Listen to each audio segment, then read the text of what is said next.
So. We didn't plan that.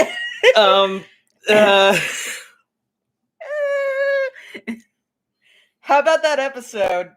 How about it? How about that episode? Oh God. Don't say we didn't warn you. I mean, how are we doing? How are we doing, everybody? I mean, if it's any consolation, I was crying through the whole back half of that episode. So true. Yeah, 18 and 19 Barry spent a lot of time crying into the mic. Yeah.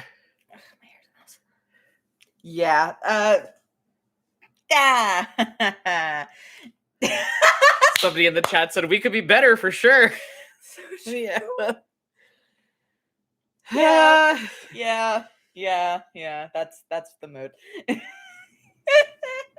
So let's get into this week's talking points. Oh God. So we're still doing the finale live premiere on YouTube. In 19, 20, 21, 3 weeks. Yeah. 3 weeks. Wow. Woo! I'm not even done editing the finale yet. Whoops. The soundtracking is still, Yeah, I'm doing... On the 28th. So not quite 3 weeks. On the 28th, we are doing the finale live here on YouTube. 5 p.m. PST. It's going to be fun. It's going to be a good time for everybody. Come hang out with your friends. Listen to Compelled Duel. Enjoy. In other news, we have also decided our first birthday is coming up. We're going to be on hiatus when that happens. Yeah. But on November 13th, the podcast will be a year old. The podcast will be a year old. And we're going to be doing on the 13th at 5 p.m. PST another live special, but it's going to be something more like this, where it's going to be, like us sitting here on camera. Yes. And we have opened up a submission form for y'all to give us lines you would like to hear us say in various character voices. We've gotten several already. I'm not going to say what post it is, but somebody did submit just an entire Tumblr post that's like 2 paragraphs to read in this one's voice, and I am excited for it. It involves the word vampire. I'm very excited for it. Dracula. I'm very excited for it. Fantastic. Top tier submission. We've gotten a lot of interesting things. But that's staying open until the 12th, I think we said. It's staying open until the day of, because, we're just going to import it to a spreadsheet and read it off that. Yeah. So... Yeah, that we posted on Twitter. Where do we submit, actually? It's on our Twitter. Yeah, we posted a form on Twitter along with the details of the special. So that should be... I'll actually go ahead and retweet it on the main account real quick. But yeah, that's going to be fun. We've seen some other podcasts doing that, and it's always a really good time. So we decided we would do something like that. We're thinking about doing a couple other little fun things for the first anniversary special, but that's definitely going to be the highlight of it, is the character voices thing. I just retweeted it on the main Twitter account, so if you follow us, it should be on your timeline right now. So that's going to be happening in November after we're on hiatus and have been for a bit. My charger in real quick. Yes, I can. I didn't charge my phone last night because I'm stupid.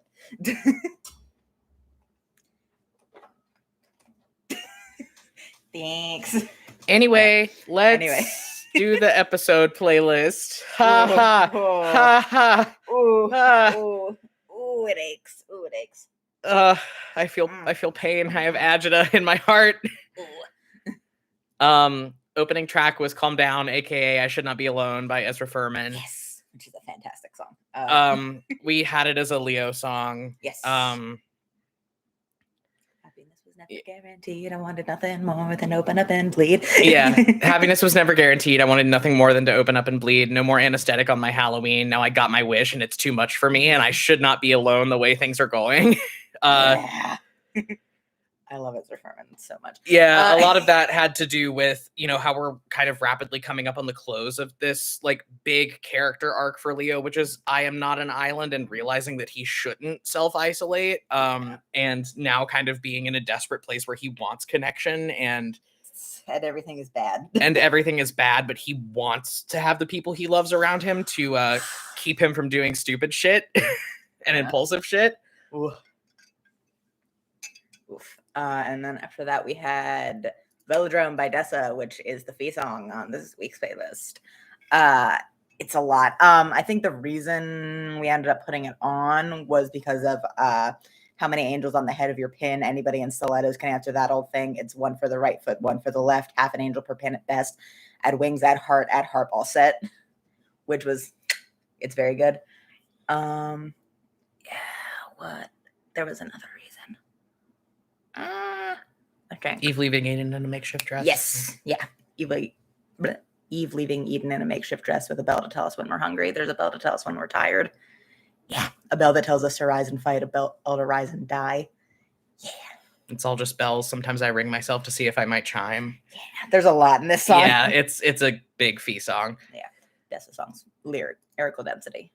Well, and I mean, a lot of the kind of gravitas of that song was very much about, like, we see in this episode that Fee is able to see that Leo is in a really bad place. Yeah.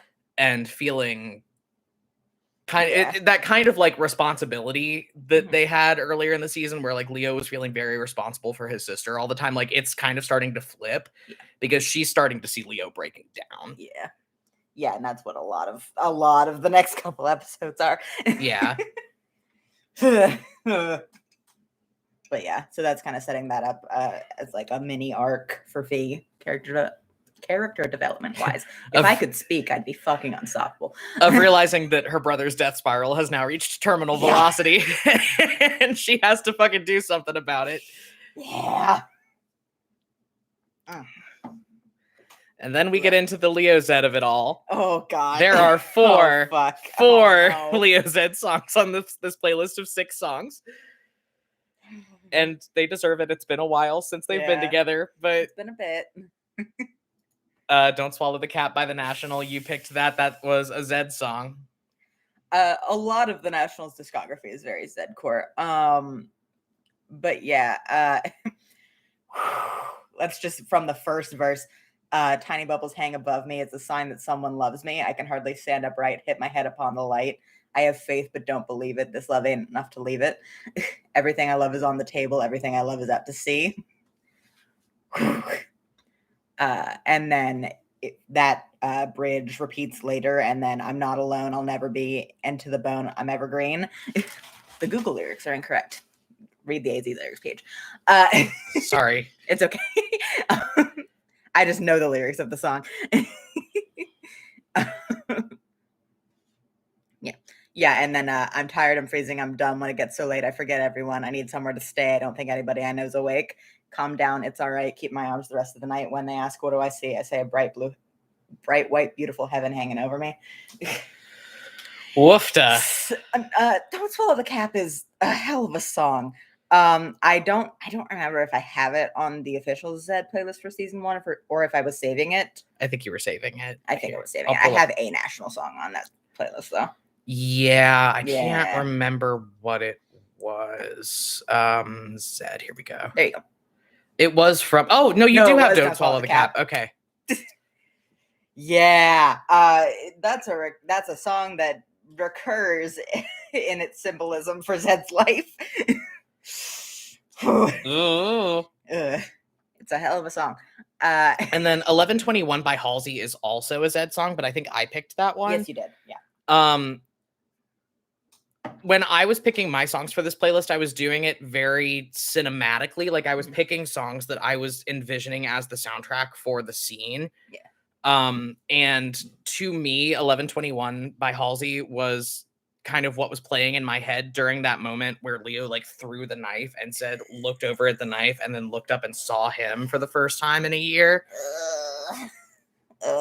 And it's, I won't die for love, but I've got a body here to bury. And if truth be told, it's scary because my shoulders are heavy already. And yeah, I know the parts of myself that I've hated and I can't tell which ones are mine and which ones I created, but I won't die for love. But ever since I met you, you could have my heart and I would break it for you.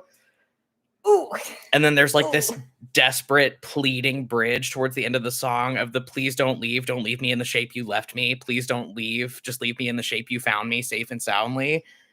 Like ooh, it that was shit hurted. Yeah, it was very much a cinematic thing, especially like if you listen to the song, it's got a vibe.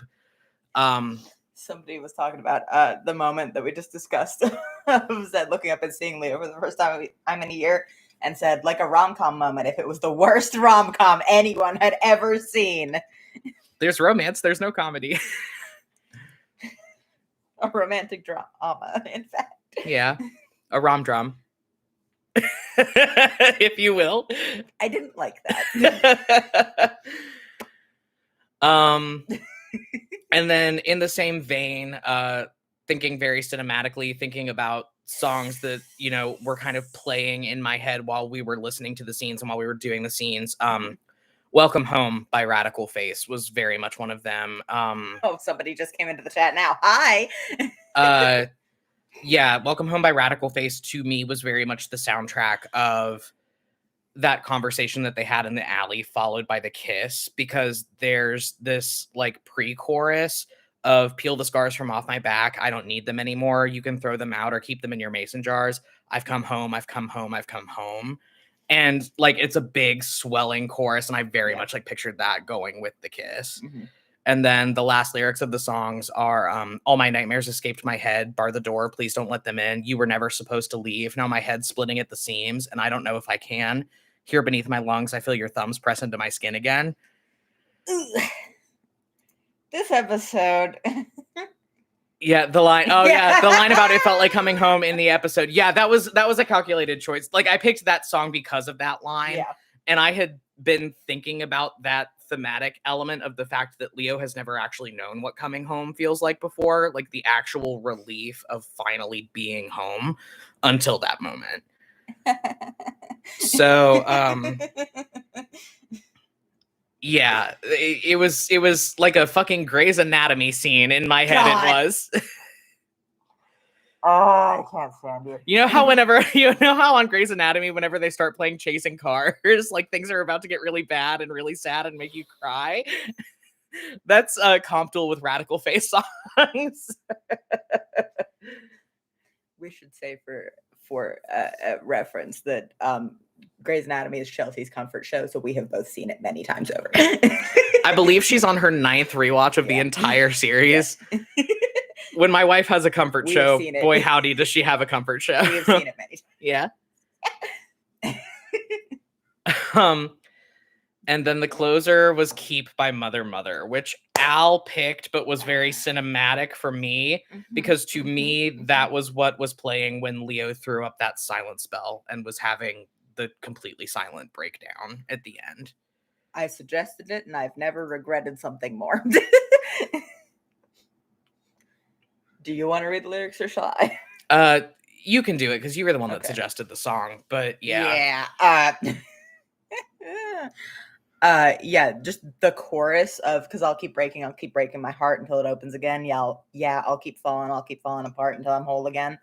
And I'll keep dropping the ball until it's rolling again. Yeah, I'll keep breaking my heart until it opens again. Whew. Yikes. I say sweet things to myself, but it doesn't work. Live, laugh, love, puke. Man, that shit really doesn't work. So I get rude, but that only makes it worse. I make it worse. There was just something very cinematic. You know, like I do those little neurodivergent music videos in my head for a lot of the stuff that I do creatively. And there was just something about that chorus of the I'll keep breaking my heart until it opens again, with the visual of Leo like silently screaming and sobbing and having an absolute breakdown that just like ripped my guts out. And I was like, yeah, that needs to be the closer for the episode. This is a fun D&D podcast. We're having fun. But yeah, the episode playlist was, I think, appropriately ouch for this week. Hold on to your asses for next week. Oh. Speaking of which, let's get into the questions. Yes. We don't have that many, so we're probably going to have a big open question time today. Yeah. We're mostly going to be riffing. If you guys would like to scream at us, please feel free. Go ahead. We deserve it. No, it was a lot. Our first question was just, Why? In all caps. Why? Well, you see, This was always going to happen. Yeah. Well, we were locked into this happening when I decided that I was going to go with Zed for my endgame. We started talking about what was going to go on because we had kind of a rough picture of season 2 at that point. Yeah, we got to like the end of season 1. We were like, well, this is what's going to happen when Leo gets back. Just logically. Yeah. And I mean, we didn't, and that brings up an important point. We absolutely, the last thing we wanted to do was play Zed's relapse for shock value. Yeah, that was definitely not something we wanted to do. And I think a lot of times when we see characters that are addicts in media, it does get played for shock value, and like the reveal gets to be this whole big thing. And it's gross and kind of exploitative. So like the groundwork of this being kind of where Zed's at and this being Zed's trauma response was something that was important to lay out really early on. Like, and we laid it out in episode 16. I mean, like episode 16, he's very explicit about it. The foreshadowing was there. Like, he verbatim says in 16, I believe the line is, I got into some really bad shit I got into some really hard shit that put me in a really bad place. Yeah. And I was losing hours at a time. Yeah. Like it was not at any point something that we wanted to play for shock value for sure. And it was something that like I wanted the kind of, I personally as a DM and as the person that primarily writes Zed, very much wanted it to be not a moment of like that shock really, but just like, oh, of course. and that was how I was playing Leo's response to it too. You know, it wasn't like a shocked thing. And he didn't, I think he had a very like quietly sad reaction to it. And it was very much of like, God damn it, you know, it was always gonna be bad, but like, somebody said that I think Barry played Leo's reaction very well. Thank you. I appreciate it. I agree. Well, I couldn't envision a world where Leo knew what he did and would have reacted in a reactionary way, really, and gotten really loud about it and been like, oh my God, are you serious? Are you kidding me? You know, like, and I don't think that would have been good. No. And it wasn't what Leo felt in that moment. What he felt was a very quiet, stomach sinking to his shoes realization of, oh God, of course, you know?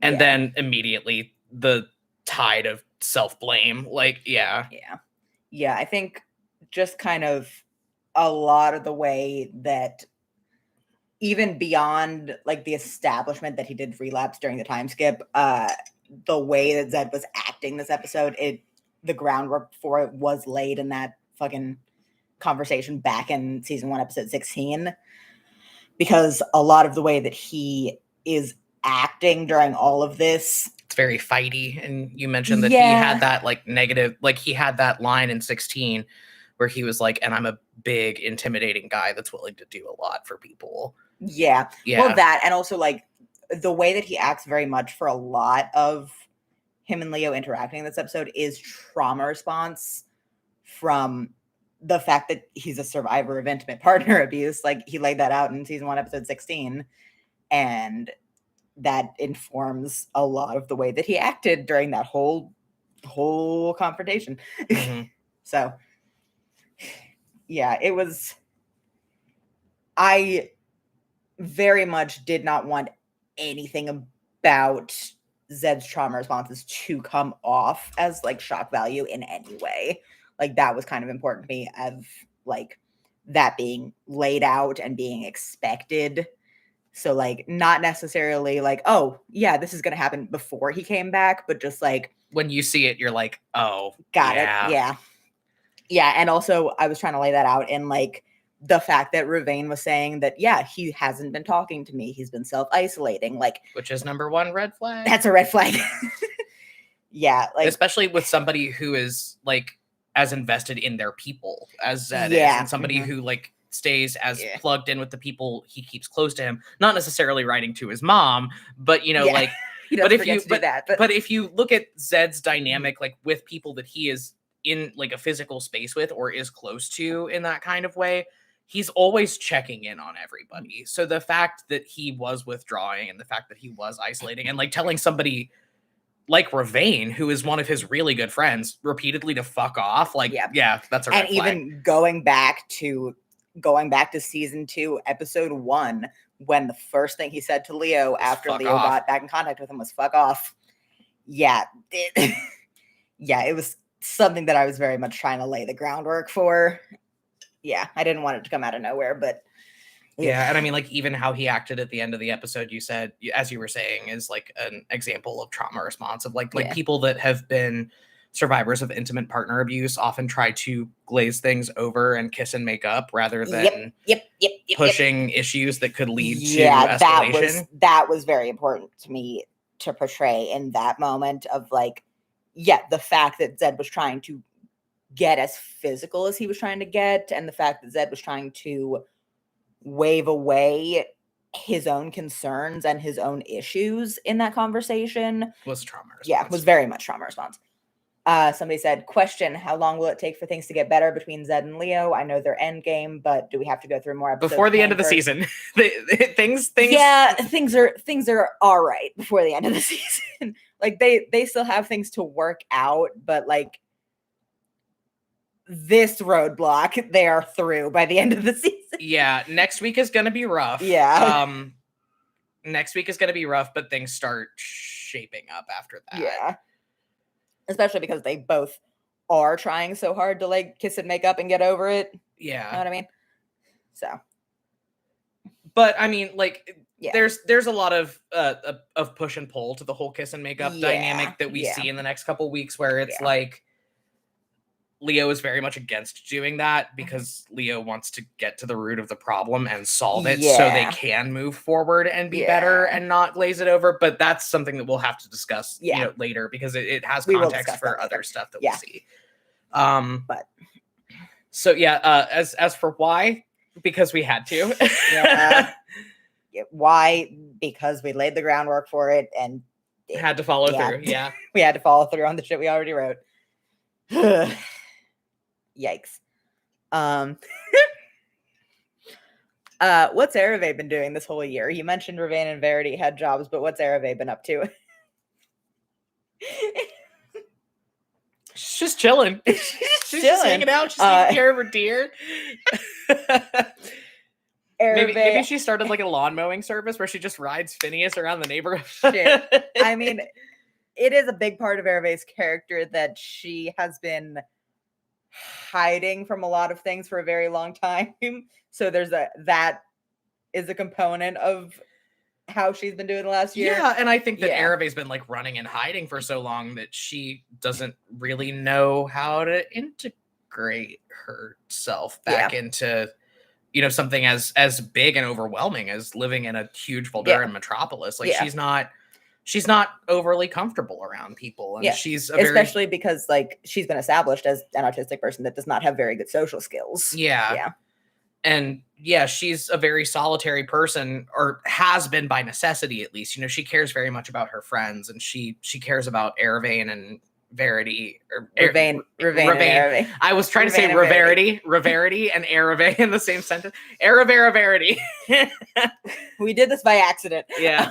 She cares about Ravane and Verity and Celica and Talindra like very deeply. She's very close with all of them, and she feels comfortable with them. Yeah. She feels comfortable with all of her friends, really. But in terms of, you know, just going out into this big city and adopting this whole new life when she has spent several decades just in the woods by herself for the most part, and like with Phineas for the last couple of years. But and like in a bonus episode that we'll be posting during the hiatus, we see that like she's gotten out there a couple times, but not anything steady or constant. No. She's been spending a lot of time in the apartment.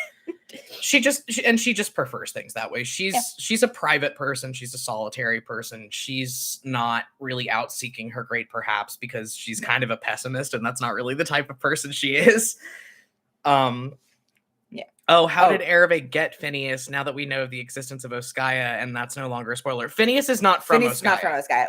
We said this way back. We said Oskaya is not the only place that has oversized animals. Australia has populations of dire animals, which is different than the oversized animals on Oskaya, because that's just kind of the baseline for them. But like dire elk, dire wolves. Which, like, if you look at like worldwide evolution kind of building things like that, that could be explained by but like there are populations of dire elk, which is what Phineas is in Australia. They're rare. Dire animals in Australia are very rare, but they do exist. I think Phineas was either like rejected by his mother, or maybe like his mother had been killed or something. Erev, he was a baby when Erev found him. So she just found him in the woods.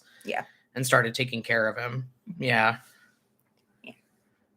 Somebody said divergent evolution, baby. Yeah, pretty much.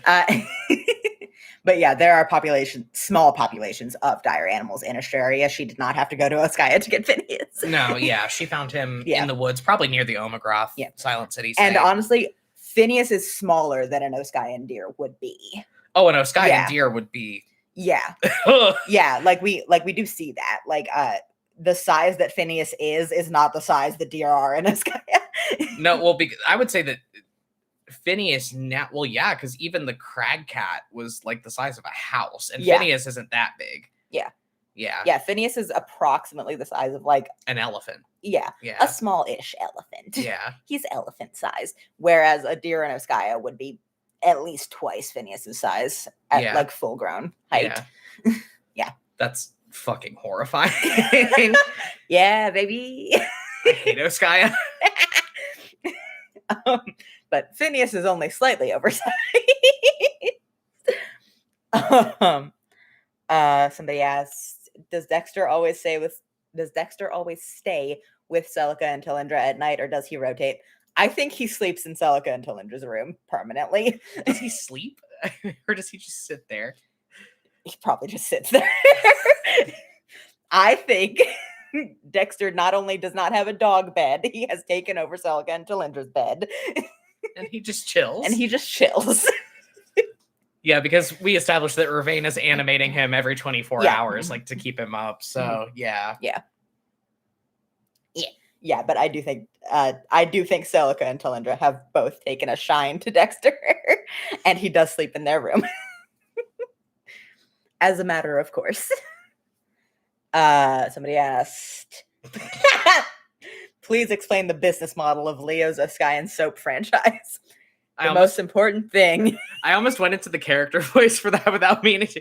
See, the most important thing you need to realize about it is that it is not a pyramid scheme. That's the ground rule that we need to establish. It's not a pyramid scheme. Spoiler alert, it's a pyramid scheme. It is run by an MLM, but it is not an MLM. Yes, it is.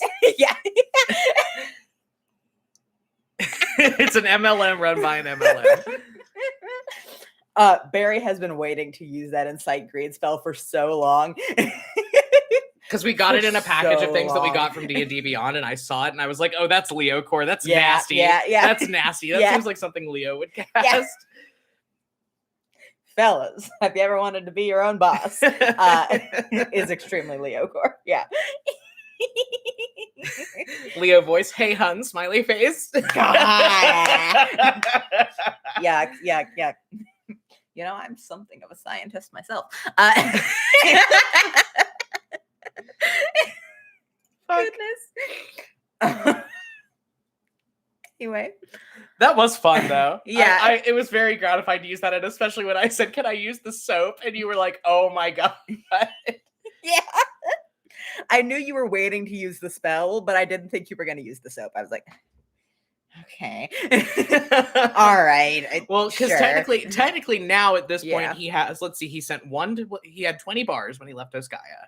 Yeah. So he sent one to Wilhelmina, one to Bertrand when he sent the letters, And His then soap supply is dwindling. And then he left one on the table in the bar. So now he only has 17 bars of soap on which to build his business empire. I'm assuming that he's used a couple. It's been a year. That's true. And Yeah. Well, you act like the pirates didn't have soap. I do not act like the pirates I do not act like the pirates didn't have soap. I act like Leo's a bit prissy and would have wanted to use his artisanal soap. His artisanal soap that helps his skin. Yeah. Yes. Yeah. That's true. So he's probably down to like close to 10 now. Yeah. His inventory is going. He's got to figure out a way to make some capital on this. Oh God. Oh, the soap. The soap is the best running gag we have now. Somebody asked, so is Zed paying rent on his apartment or is he just crashing with a friend? If he's paying bills, how's he doing that?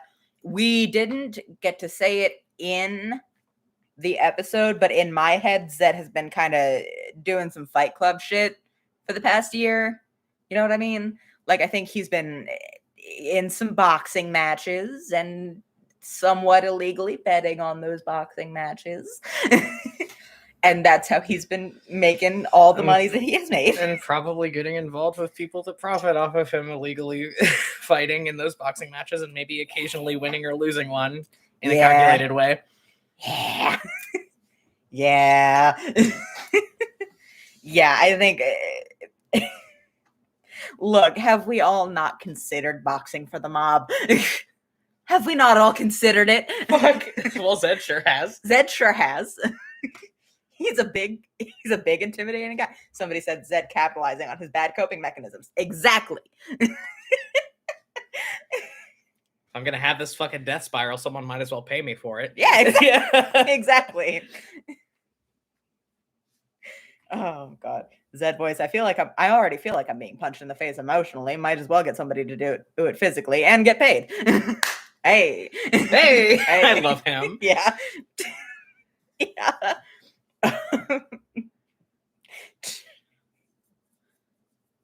More fun than smacking my head into the wall repeatedly. So true. Are we gonna meet Zed's roommate? Yes. Next week we are gonna meet Zed's roommate. She's really cool. You guys are gonna like her. We sure are. We sure are gonna meet Zed's roommate. Yeah. Our last Patreon question. So open question time in the chat. Yeah. Is Leo like okay? No! Not just no, but hell no. No! Leo is the least okay he's ever been, in fact. Leo is no, he's not okay. Just no, but hell no. Oh my God. Leo's having a hard time.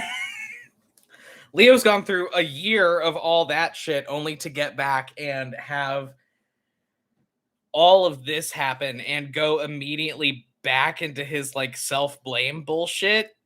Yeah. And is very much in a place where he is blaming himself now for everything bad that is going on in the world. Like, it's just all compounding, you know. He's in this place of thinking, you know, like, if I hadn't left, you know, this war would have never happened. If I hadn't, or, you know, even if I hadn't tried to fight Fee on this would have never happened. Or, you know, if I had just managed to stay in Tordoon, even, we wouldn't be dealing with this right now. And then on top of that, you know, on a much more personal level, he's seeing where Zed is at and thinking very much like, oh, well, you know, I caused this. Yeah. You know, and he has no idea how to deal with it because as far as he's used to, his support network is Zed or Fee, but I don't think feels comfortable going to Fee with this because or Ravain and Ditto. Yeah, and he doesn't feel comfortable going to either of them with his agonies about this. Because they have both been affected by it as well. And also Fee doesn't know Zed. Fee doesn't know anything about their history other than what the very few things Leo has told her. Yeah. And doesn't have the context. And I don't think he really wants her to because I feel like he would be afraid of her judging him if she had it. Yeah. Yikes. So Leo feels very alone and very overwhelmed right now. He's at an all-time low. Like, yeah. And we're gonna elaborate on that more for the rest of the season. Yeah. It's gonna be a lot the next couple episodes. Yeah, that was why that silenced breakdown happened. Yeah. Was that, like, in that moment, he felt so completely and inescapably alone, even with Zed right next to him, because it was like, I am sitting next to the fallout of damage that I have caused. And if I walk outside the door, if I go back out into the world, that's a whole world of damage that I have also caused. And I am just here alone in it. And he just broke. He just couldn't do it anymore. We're having fun. Yeah, we're having fun here on our great and normal D&D podcast. Anyway, open question. We're fun and normal.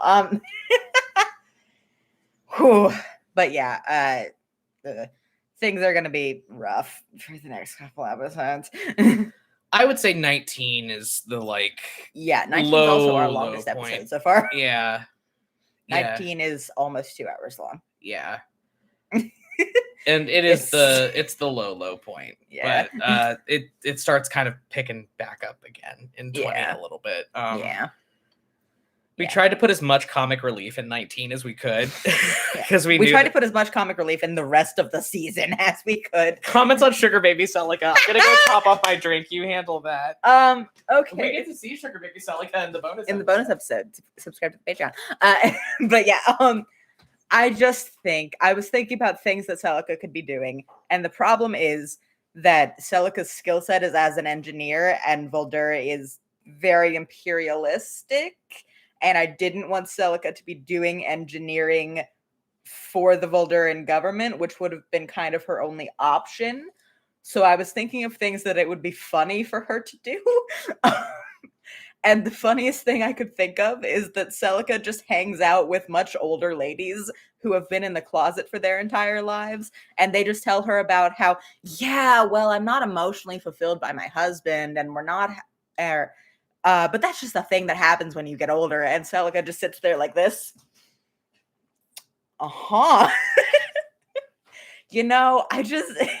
That was just the entire mental image that I had for Sugar Baby Celica, was she just sits in bars with much older lesbians who are just not ready to talk about it, and goes, I agree that you are not having compulsory heterosexuality feelings. I agree that this is just what happens when you get older. Yes. Ravane and Erev get to solve a mystery for one of Celica's sugar mommies in the bonus episode. It's very funny. But yeah, that was just the mental image that I had for something that would be very funny for Celica to be doing for the last year. I agree that this is normal. Yeah, the only I think the two options we had for the comic relief what have they been doing thing is either Celica becoming a sugar baby or Trilindra becoming fucking Batman. Yes, yeah. Which I think is also kind of happening on the low. Just a little bit. I think Trilindra is also committing Batman activities, but not but I don't think she's talking about it. I think Celica is talking about the sugar baby shit that she's doing. Because her friends at the tennis club keep buying her very expensive things that she sells to pay the rent. Because yes, it is totally normal for you, a 60-year-old woman, to buy me a cocktail dress. Yes. It's totally normal that it is so flattering for my tits. This is a heterosexual moment that you are having, Bernice.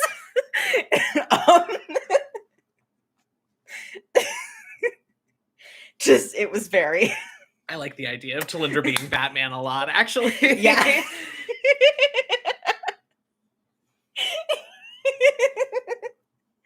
Yeah, somebody in the chat said #straight woman things. Yep. Oh, goodness. Yeah. Yeah, somebody in the chat said they're just straight women who kiss women. It's not that complicated. Yeah. We get to meet one of her more self-aware clients in the bonus episode that's coming out during the hiatus. She's very good. We love her. Great. But But yeah, I just think it's very fun. In the chat, somebody said everybody kisses their female friends after one mimosa. The thing is that we joke about them having mimosas in the bonus episode a lot. Yeah. You think you're joking, but you're just correct. Yeah. We also get, I believe, in the bonus episode, a one-off joke about Ravane being like, well, she's friends with you, so I don't think she likes men. Oh yeah, Barry, how's Sid doing? We've answered this question before. Sid's fine. Questions. It's fine. Yeah, he's hanging out on Luxogalin. He's doing his kid pope shit. He's fine. He's living his best life as Kid Pope. Kid Pope seems like a bad 80s comedy movie. I think that is a miniseries that has been made. Oh, okay. Well, there have been Kid Popes before. Yeah, I know. Yeah. I think I've seen GIF sets about it on Tumblr or something. I was looking back through season 1, episode 9, and there's so many interesting implications about Sid. Oh, okay. Yeah. Okay. Somebody asked in the Beacon Part 1, Sabine says she taught Sid how to wield a knife. What's that about? She taught him how to wield a knife. She taught him how to wield a knife. What's the problem?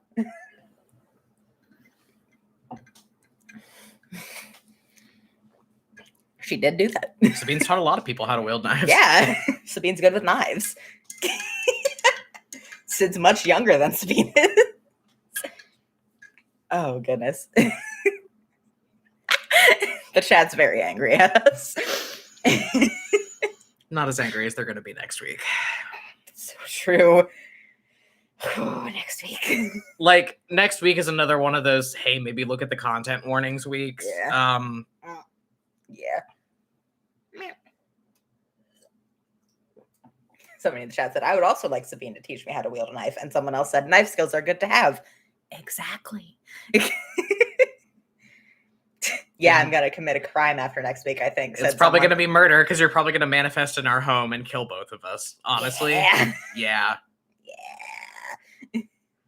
How trigger heavy is the finale going to be? Not very. Not actually. very. Not very. The finale has a lot of drama and as much comic relief as we could fit in there. But it's going to There is a lot of comic relief in the finale. Yeah. It's going to be a lot like the season 1 finale of like, it's going to end on an interesting note. But most of it is, it's a lot of balance between the drama and the comic relief. You know what I mean? Yeah, and especially just because I think a lot of the setup for the things that happen in the finale are actually in episode 20. Yeah. Like episode 20 is where we put a lot of the context for things you need to understand going into the finale. Yeah. And then the finale is mostly just that context playing out, and setting up a lot of what's happening in season 3. Yeah. And the trigger warnings for the finale are going to be pretty minimal. Yeah.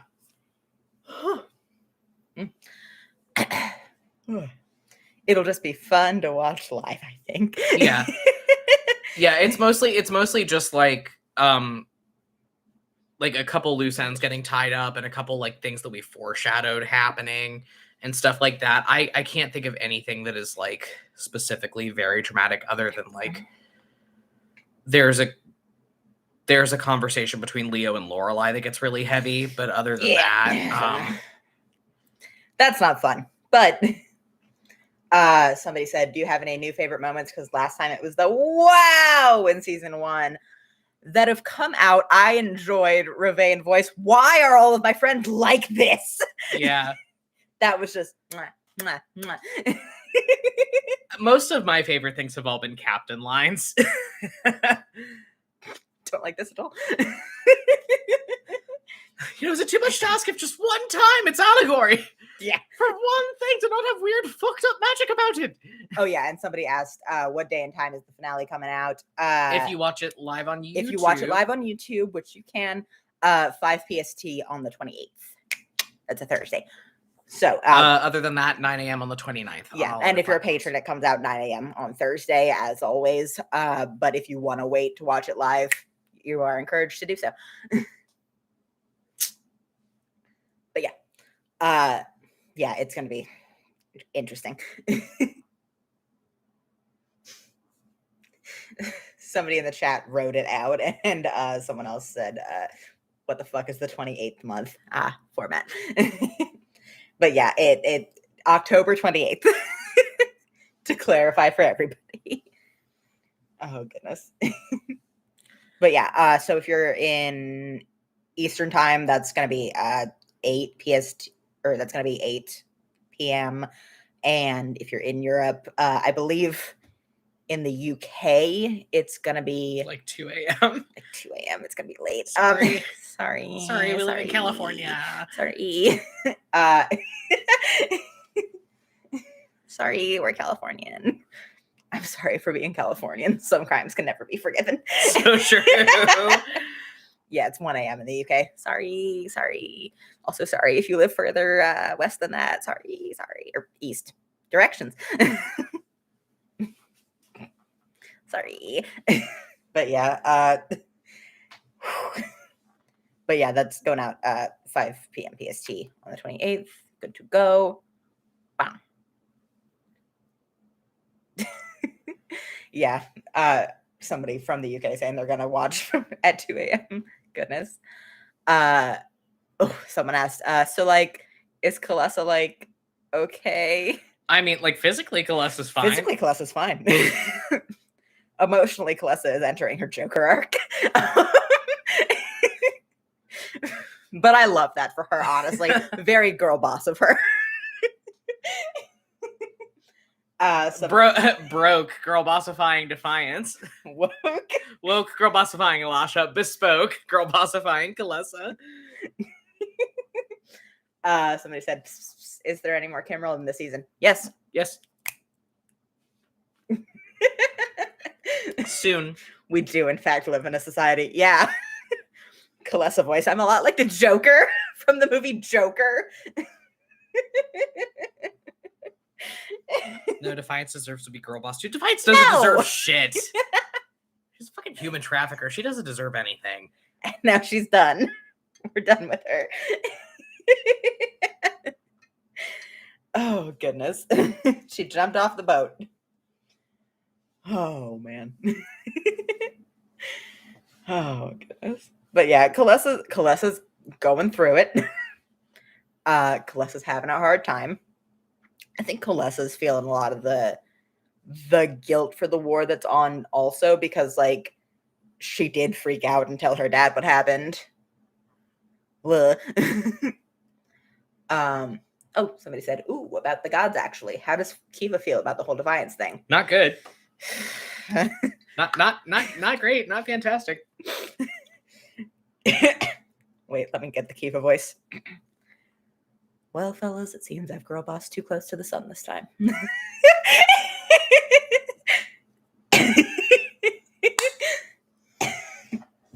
Yeah, we do a lot of exploring of that whole champion of the Stormbringer thing that Defiance was supposed to do that didn't happen. Oh, shit. Bro. Sorry, that's next week. Shut up. I didn't say anything. God damn it. Next week. Why is it always the Defiance reveals, my man? I'm sorry. Every day I sit down in my silly little chair I edit my silly little podcast, and I forget what shit happens in which episode.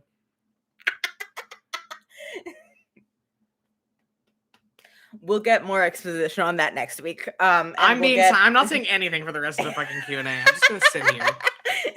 And we get a lot more exposition on the whole thing in season 3.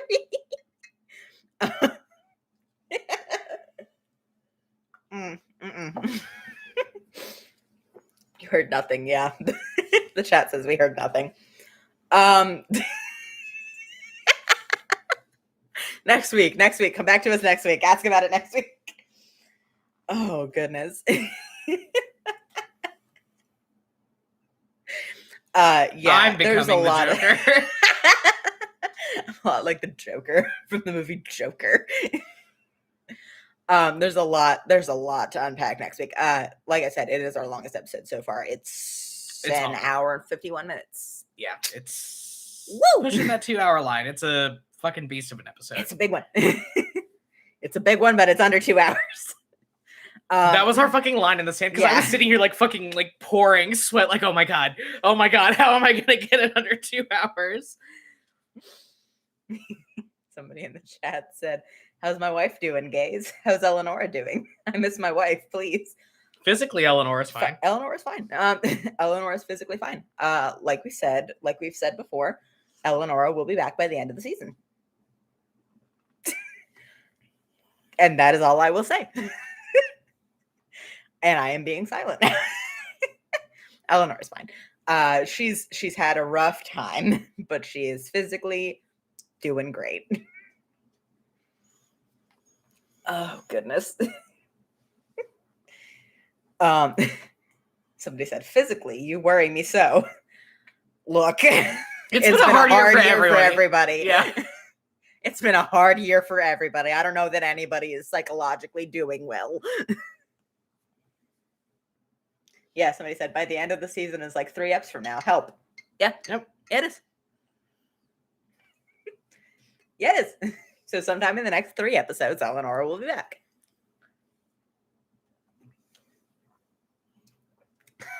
Somebody said, point of view, Kalissa and Eleonora having their Joker arcs together. I don't think Eleanor's having a Joker arc. Eleonora's not having a Joker arc. Eleonora's having a crazy ex-girlfriend arc. All right, everybody, stop giving me the shakedown. I am not having a nervous. Yeah, that's the context to what I just said. Eleonora's having an arc, is what Eleonora's having. But Kalissa is, in fact, having her Joker arc. And we'll continue to have that. Woo!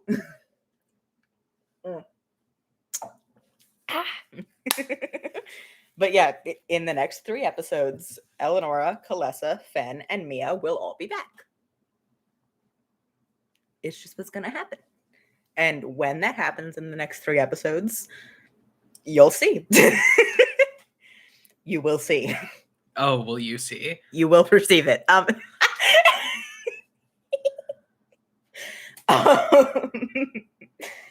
finger curls on the monkey's paw. Yeah. That was what fucking getting Zed back was. Fucking, oh, we want Zed back. Oh, we miss Zed, and a finger curls on the monkey's paw. That was me. That was me when we were recording this fucking episode. Because I spent weeks being like, oh my god, I miss my husband. I miss my... Oh, I want Zed back. Fucking monkey's paw shit right there.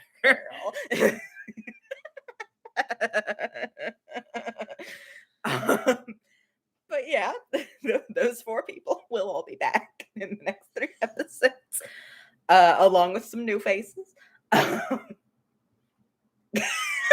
Q&As at this point are just Alan Berry going, have fun. You're going to have so much fun. Because we're trying not to spoil things. Occasionally I do it because I'm a fucking idiot and I don't remember what happens in what episode because the entire inside of my brain is just white noise all the time for all the fucking editing that I do. Yeah. We try really hard. We're trying really hard not to spoil future episodes. But I'm stupid. But you will see. You will see things.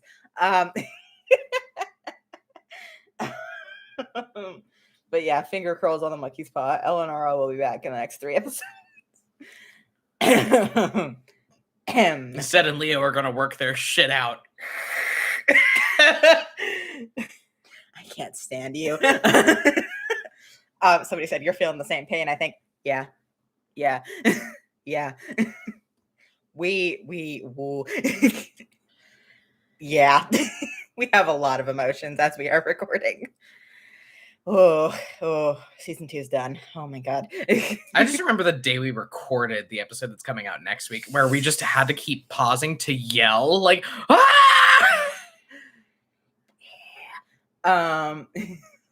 Does Kimmerl get a male wife arc? Never. Perhaps in the past. Kimmerl has passed his male wife arc. Now he's in his man whore arc.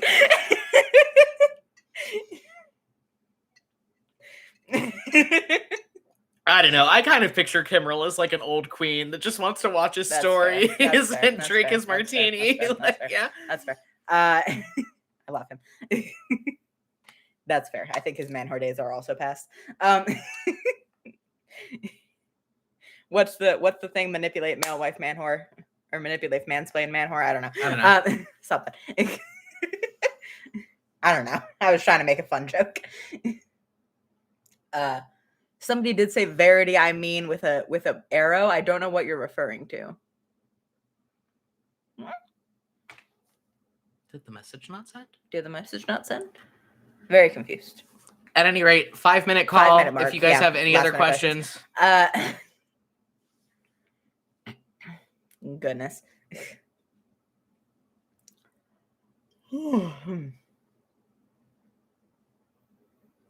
Oh, Verity gets a male wife arc. I mean, sure. In your heart. I don't understand. No, I don't understand. I think I'm too old for that one. Yeah.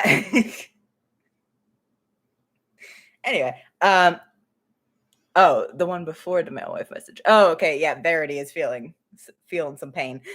Yeah. Verity's doing her best. I don't think she's really feeling any pain. Yeah. She's dealing. She's being very optimistic. She's being very optimistic. She's trying her best. She's very plucky. Oh, Verity is a fantasy adventure protagonist. She's trying really hard. Power of friendship. Oh, goodness. Oh, next week. Just thinking about how Zed being back really just is a fucking finger curling on the monkey's paw, man. Like, oh, you wanted him back. Yep. Oh, I'm glad he's back. We're gonna get a lot of stuff happening in the next couple of episodes. A lot of stuff happens. But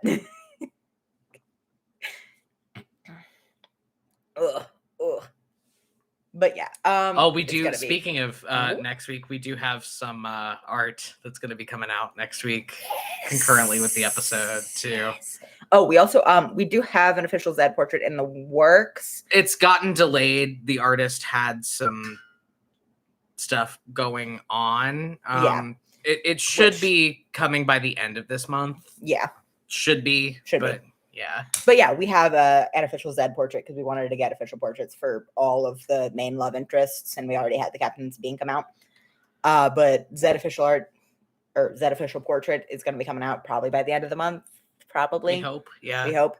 And we got official art of a scene in the next episode because it's been delayed. So it's gonna be good. You're gonna kill us. It's but yeah, we're having next week's gonna be a lot. And also I just want to say in here, because I think I've mentioned it on like the social medias before, but like I'm the one that puts the trigger warnings up, and I put them up usually Wednesdays around noon PST. Yeah. Just so everybody knows, that's like when the trigger warnings go up, usually is on Wednesdays. Yeah, because we want to give patrons time to look at them and everybody else. So yeah. So like if y'all want to keep an eye on them, they do go up at that time. Around noonish on Wednesdays, PST. So last call for questions. And then somebody in the chat said, I was about to say gay people winning, then you got ominous. Yeah. Gay people don't win next week. Gay people win a little bit. Gay people win a little bit. Win a little bit. It's more that nobody wins next week. Yeah. Oh, goodness. Next week's a lot. You know what? Some very particular gay people are going to win a lot next week. That's true.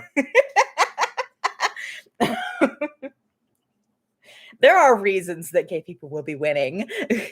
Just not Leo Zed reasons.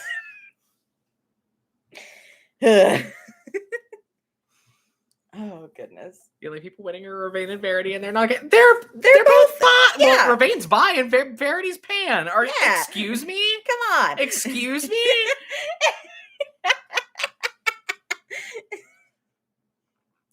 Slander. They're both queer. Goodness.